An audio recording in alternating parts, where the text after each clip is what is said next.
outside Liberia's capital, the Pleasant. Good morning and welcome to Fuka News World. 30 minutes of news presentations about Liberia to Africa holding our one war. My name is Lyndon Tukbayanga in this segment of news presentation. Coming up in the headlines, President Bouaka tells diaspora Liberia's recovery demands patience, unity, and results-driven leadership. House Committee praises Finance Ministry and compensation for families of Nicaraguan victims. EPS accused 100,000 high-tech analyzer to boost Liberia's climate and blue carbon research capacity. NIFAD unveils new headquarters, staff buzz, and Liberia first cement industry fishing vessel Sea King. And away from Liberia, Hamas denies receiving new Gaza ceasefire proposal ahead of Trump Netanyahu meeting. These plus many more development out of package. We're taking a short break. Upon our return, we'll bring you our news bulletin.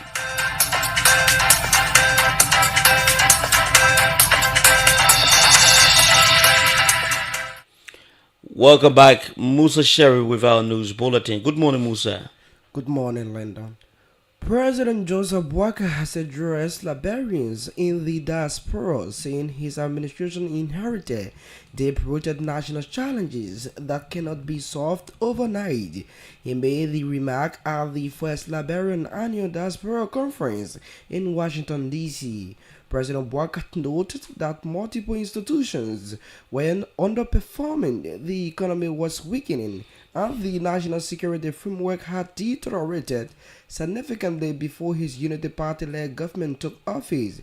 Despite these challenges, he expressed confidence that the administration can reverse the nation's course through deliberate actions and strong commitment to transformational result. He urged the diaspora Liberians to remain supportive, emphasizing that meaningful change requires time, clear strategies, and unity across all sectors of society. The House of Representatives Committee on Claims and Petition has held a hearing with families of victims of the 2021 MV Duco Ivanka boat tragedy. Families appealed for compensation promised to them, citing the several hardships endured since the incident, and reminded lawmakers of a Senate report recommending 20,000 per victim. In response, the committee instructed the chief clerk to read the finance ministers, ensuring the payments are captured in the 2026 national budget. Committee Chair Prince Todd extended condolences on behalf of the House and pledged to push for relief for the grieving families. The Environmental Protection Agency has received an elemental analyzer worth 1,000 from the International Atomic Energy. The donation, part of the IAES RAF 7020 regional project, strengthens Liberia's capacity in blue carbon research and climate change mitigation. Officials say the analyzer will help scientists study mangroves and wetlands, providing accurate data on carbon storage and accumulation rate. The initiative supports Africa's plan to establish 5 laboratories for blue carbon assessment by 2026, following a merchant meeting in South Africa. EPA boss Dr. Emmanuel Ure Yakpauru, joined by the board and senior management, received the equipment with backing from President Joseph Boakai. The National Fishery and Aquaculture Authority is rolling out major projects to boost Liberia's fishery industry and improve staff welfare. At its September staff meeting, Deputy Director General for Administration Augustine Monobalad announced progress on a full-float multi-purpose headquarters, with design nearly complete and construction set to begin in January 2026. It also revealed that Liberia's first semi-industrial fishing vessel, the Sea King, will arrive in October, expected to increase local fish productions, reduce imports, and create jobs. NAFA further disclosed that its first staff bus will be delivered next month, while senior officials highlighted advances in fisheries governance and aquaculture development. In recognition of service, sanitary inspectors Mace Newlands of Rabat International Airport was named Employee of the Month. NAFA says these efforts mark steps towards a sustainable and inclusive blue economy. The Ministry of Public Works has announced that the environmental and social impact assessment for the Ganta Saklepi Highway has been approved by the African Development Bank. According to the ministry, the approval paves the way for rehabilitation works on the key corridor in Nimba County, with procurement and technical arrangements now being finalized. Construction is expected to begin during this dry season. The ministry reaffirmed government's commitment to improving roads, boosting trade, and easing travel for citizens nationwide. Deputy Minister Daniel Sano has dismissed claims by NEMOT's Executive Director Idi Jawolu that President Bouaka is constructing a $10 million presidential villa. Speaking on local radio station, Sando clarified that the project is a Mano River Union initiative, noting it will proceed regardless of Bouaka presidency. He acknowledged Jawolo's respected status, but stressed that these statements should accurately reflect the facts. Sando added that Jawolo's remarks appeared amid him adjourning a comparison between former President Wia's condominiums and the ongoing presidential complex. The acting Deputy Minister for Sports Development at the Ministry of Youth and Sport, Alfonso Bellet, has highlighted the new National Service Program launched earlier this month. In an interview on a local radio, Minister Bellet said the initiative was established in collaboration with the Ministry of Finance and carries a $1 million budget over 12 months. The program aims to mentor and build the capacity of 5,000 young people annually. Bellet explained that the program consists of 9 projects, including rural brushing, a back-to-school initiative, WAS tutorials, opportunities for college graduates, small-scale grants, cleaning exercise, and youth literacy. It added that the program targets 48% men and 52% women, underscoring government commitment to gender equality. Liberia Senator Pro Tem Yomblin Kanga Lauren has pledged super reforms to empower the diaspora with voting rights, public office eligibility, and greater economic influence. Speaking at the 2025 Liberia Diaspora Annual Conference in Washington, D.C., she said the Senate is ready for actions, not promises, on long-standing diaspora concerns. Senator Kanga Lawrence outlined a proposed Diaspora Engagement Act, which includes support for dual citizenship, advisory councils, tax incentives, transparent investment channels, and stronger oversight of ministries serving Liberians abroad. She also stressed accountability, skills exchanged, and land protections for returning citizens, while announcing the creation of a Senate-led diaspora caucus to ensure sustained legislative engagement. The speech, warmly received, highlighted the diaspora $300 million contribution to Liberia's economy, signaling what she called a historical shift from token gestures to genuine national integrations and development partnership. Former Bon County District 5 Representative Edward Kafia has called for urgent economic reforms to tackle Liberia's rising inflation. Kafia urged legislators to hold the finance minister accountable, ensuring that investment target productive sectors that stimulate growth and reduce inflation nationwide. He attributed high inflation to Liberia's over-reliance on imports, which negatively affect the trade balance and undermines effort to build a self-reliant economy. Kafia highlighted rice, petroleum, and flour as major imports, costing the country over $200 million annually, depleting resources and weakening Liberia's financial position. He recommended policy promoting import substitutions and local job creation as sustainable strategies to curb inflation, boost productivity, and achieve long-term economic stability.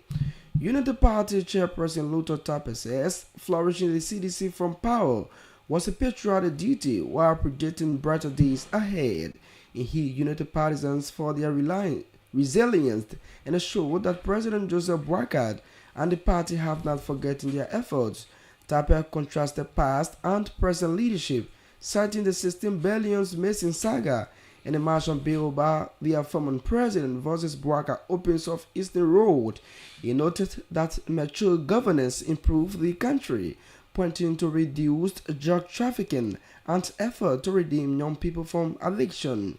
Tapet added that while some former ministers face sanctions from corruptions under Bouaka leadership, and one attempting wrongdoing is promptly disciplined.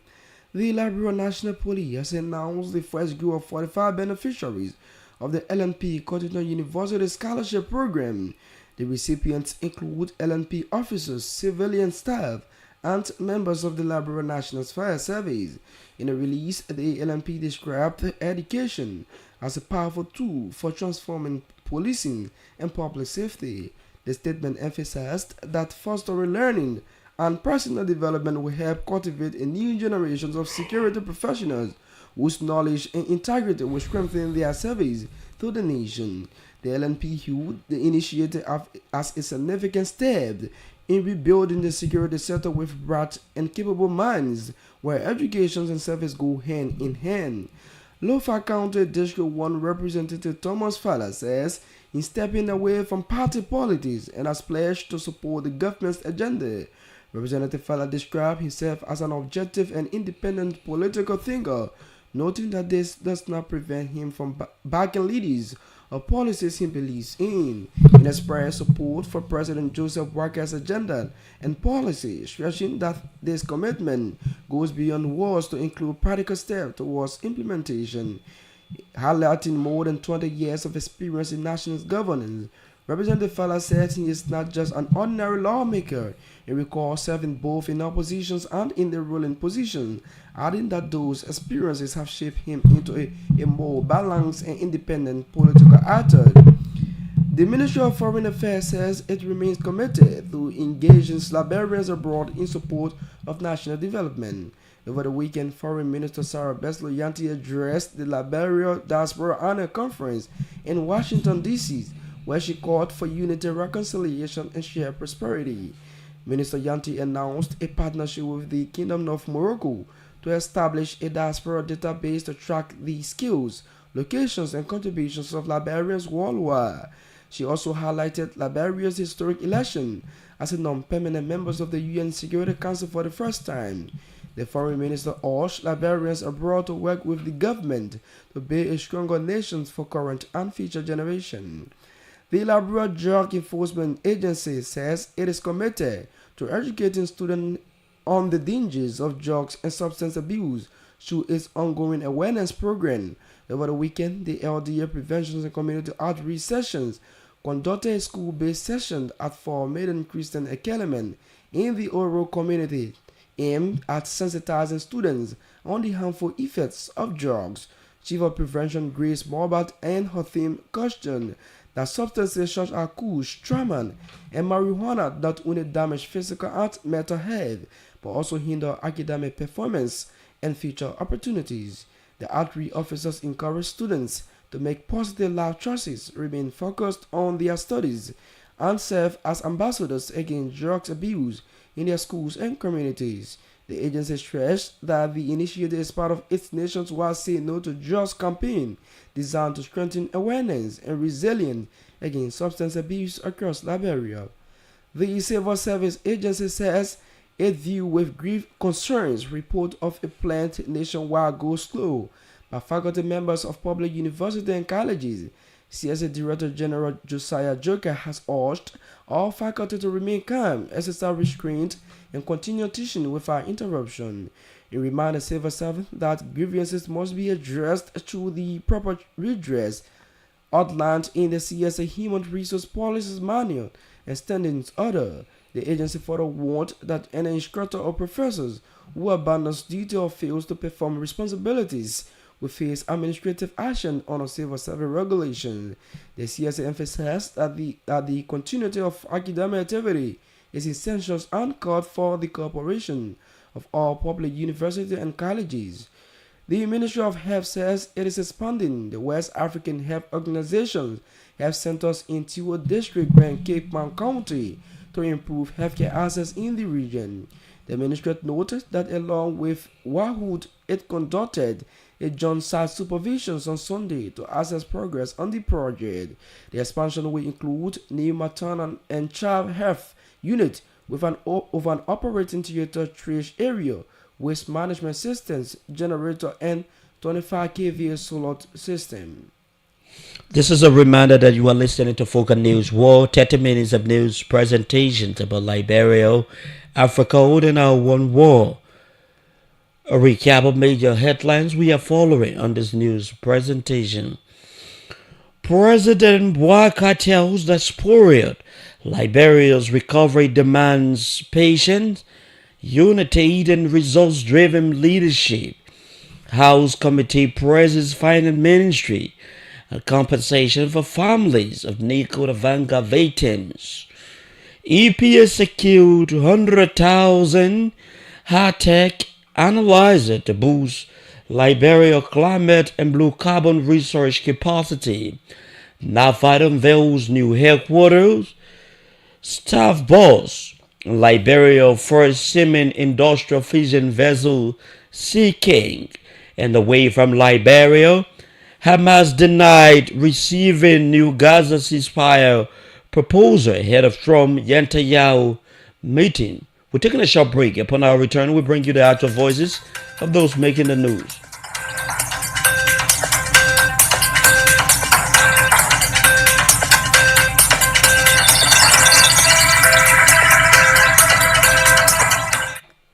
Welcome back, and thanks for rejoining us on this presentation. Acting Deputy Youth and Sports Minister Alfonso Belli has announced a $1 million budget for mentoring and capacity building targeting 5,000 people each year. According to Minister Belli, the program was established by the Ministry of Youth and Sports in collaboration with the Ministry of Finance. He noted that 48% of the beneficiary will be male and 52% female, underscoring the government's commitment to gender equality. The National Service Program, we launched it on the 17th of September. We were hired by the Ministry of Youth and Sport to run that project. It's a government project within the budget of 2025. Ministry of Youth and Sport and Ministry of Finance developed that project to build the capacity to mentor and to provide for mostly youth. So the National Service Program in the budget is a $1 million project to run for 12 months on an annual basis to provide for about 5,000 mostly young people across the country. So within the project, we got about 9 components to deal with. And the thinking is we expand the project between 2025 and 2030 to provide for over 25,000 mostly young people. But every year, our thinking is to ensure that we provide for 5,000. To balance it, the concept of our project is we'll do 48% men, 52 women. Good. Why? Most of the programs we tend to tailor are women training programs. For example, the youth literacy. Most of the people who drop out of school at elementary, junior high school are mostly women. Yeah. The summer scale grant, mostly women. So our project is tailoring the national service, the national care. People who are at the disadvantaged level, at these levels are almost women. So we're going to do 52% women and 48% men, and mostly youth. Have you thought? Acting Youth and Sport Minister Alfonso Belli speaking. Former Bond County District 5 lawmaker Edward Kaified is urging lawmakers to pressure the finance minister to prioritize targeted investment to tackle Liberia's rising inflation. Kaified blames high inflation on excessive input, particularly rise in petroleum, which cost the country over $200 million, worsened the national trade imbalance. He recommends boosting local production, substituting imported imports, creating jobs, a sustainable solution to strengthen Liberia's economy and reduce inflation.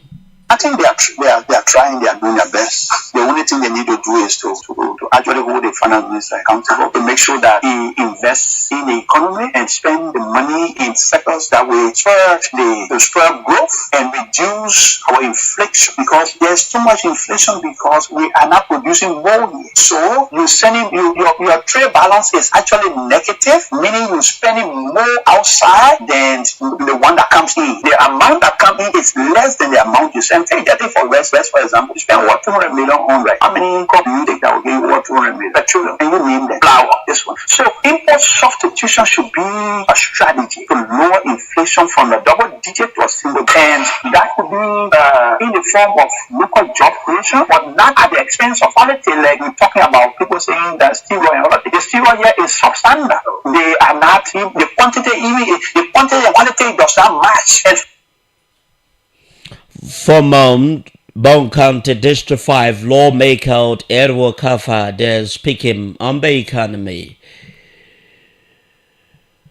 Liberia's Senate Pro Tempore Yombli Kanga Lawrence has announced reform to grant diaspora citizen voting right, eligibility for public office and greater influence in economic decisions and policy.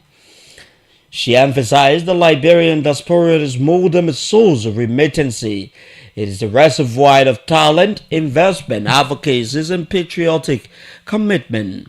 Speaking at the 2025 Diaspora Conference, Kanga Lawrence highlighted a shift from symbolic gesture to actionable policies, recognizing global Liberians as key partners in Liberia's development.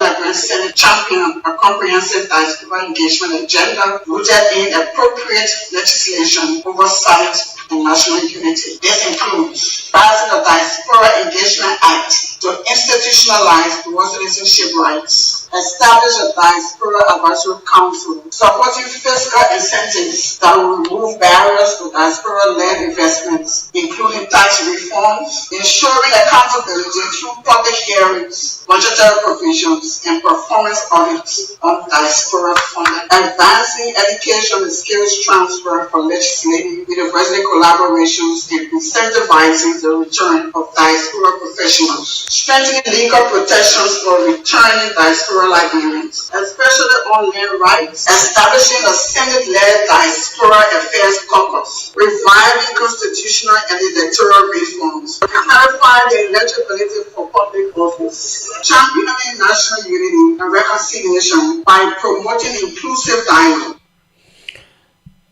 Senate Pro Tempore Kanga Lawrence then speaking at Liberia First Annual Diaspora Conference held in Washington, D.C. Louva County and Deputy Speaker Chamans Fala says he has stepped aside from party politics and is now supporting President Joseph Boakai national agenda. Vala described himself as an independent thinker, but emphasized that his neutrality does not stop him from backing government initiatives that benefit the Liberian people. With over 2 decades in national leadership, he pledged to turn words into action, using his experience to help drive the government policies forward. This is the right path. I must support this movement. I must support this regime. I must support this government. And I'm not a party president for now. No, I'm not a party politics. I'm an independent and objective free thinker. So notwithstanding being objective, being a free thinker politically, it doesn't negate the fact that I have my right to support whatever I want to support. So I support His Excellency Joseph Boakai. I support his agenda. I support his government, his policy, and I'm going to help to drive it. And that's why I'm not just saying it, but I will get involved. That's why you see my involvement everywhere he goes. Mind you, I come with 20 plus years of experience in national governance. So Fala is not just an ordinary guy. I have managed, I tasted the level of opposition for 12 years. I managed, I tasted the level of ruling position, and now I do know my position. I'm fitting my Louva County District 1 Representative Thomas Pollard and Deputy Speaker of the 55th House of Representatives. A recap of major stories we are following on this news presentation. President Boakai tells diaspora Liberia's recovery demands patience, unity, and results-driven leadership. House Committee presses Final Ministry on compensation for families of Nicaragua victims. EPA accused 100,000 high-tech analyzer to boost Liberia's climate and blue carbon research capacity. NIFAD unveils new headquarters, staff balls, and Liberia first cement industrial fishing vessel Sea King. And away from Liberia, Hamas denied receiving Gaza ceasefire proposal ahead of Trump Netanyahu meeting. Let's go over to Musa Sherry to fill us in with our international news. Hamas has denied receiving any new proposal from mediators regarding the ceasefire in Gaza, the group said in a press statement on Sunday. Hamas said it was willing to consider any proposal presented by the mediator positively and responsibly in a manner that preserves the national rights of the Palestinian people. The group also says ceasefire negotiations have been stalled since Israel struck members of its leadership in Doha early in September. This is how we come to the end of our newscast. But before leaving you, a recap of major stories we are following on this news presentation. President Joseph Boakai tells diaspora Liberia's recovery demands patient unity and results-driven leadership. House Speaker praises Final Ministry on compensation for families of Nicaragua victims. EPA accused 100,000 high-tech analyzer to boost Liberia's climate and blue carbon research capacity. NIFAD unveils new headquarters, staff balls at Liberia first cement industrial fishing vessel Sea King. And away from Liberia, Hamas denied receiving new Gaza ceasefire proposal ahead of Trump Netanyahu meeting. Musa Sherry brought to you the news bulletin. Tete Roberts has controlled and coordinated all of our sign. On behalf of our entire new team, I present him. My name is Lyndon Tuba.